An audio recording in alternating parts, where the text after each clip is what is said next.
Allora, sono con Pietro Agostini. Pietro, io ti ho definito in telecronaca il leader morale di questa squadra. L'anno scorso abbiamo fatto un'intervista qui, avete appena vinto uno scudetto Under 23 proprio su questa pista. E stasera è stato un gran bel derby, devo dire sinceramente. Adesso non vorrei sembrare il solito retorico, no? Non si capisce come è fatta a essere a zero. Però credo che la dimostrazione della crescita ci sia col Grosseto sia stasera con Valdagno. A mio modo di vedere ha giocato un ottimo hockey. Sì, beh, intanto buonasera a tutti. Parto appunto da dire che sono d'accordo con te, che non meritiamo 0 punti e stiamo lavorando bene in pista e penso che pian piano si stia iniziando a vedere qualche sprazzo di miglioramento.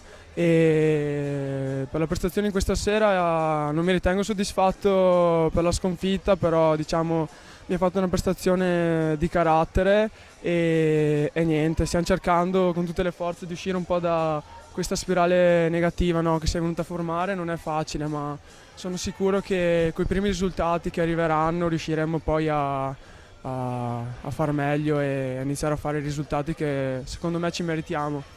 E niente, oggi è stato un derby come è giusto che sia. Sì, l'ho chiamato, una volta lo chiamavano il derby delle nevi, adesso con i cambiamenti climatici neve non ce n'è più da nessuna parte.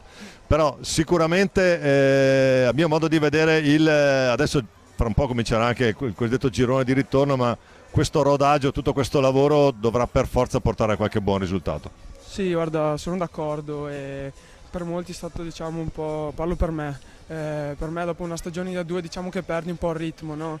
Ho fatto su e giù, diciamo nella mia carriera a 1 e a 2, non ho mai avuto 2 anni di continuità in A1 e si sente lo sbalzo, quindi ci sta, ci vuole un po' per riprendere il passo e la velocità diciamo mentale e quindi però adesso non mi do più tempo, parlo personalmente, non mi do più tempo e bisogna iniziare a alzare l'asticella perché secondo me le capacità ci sono, ecco.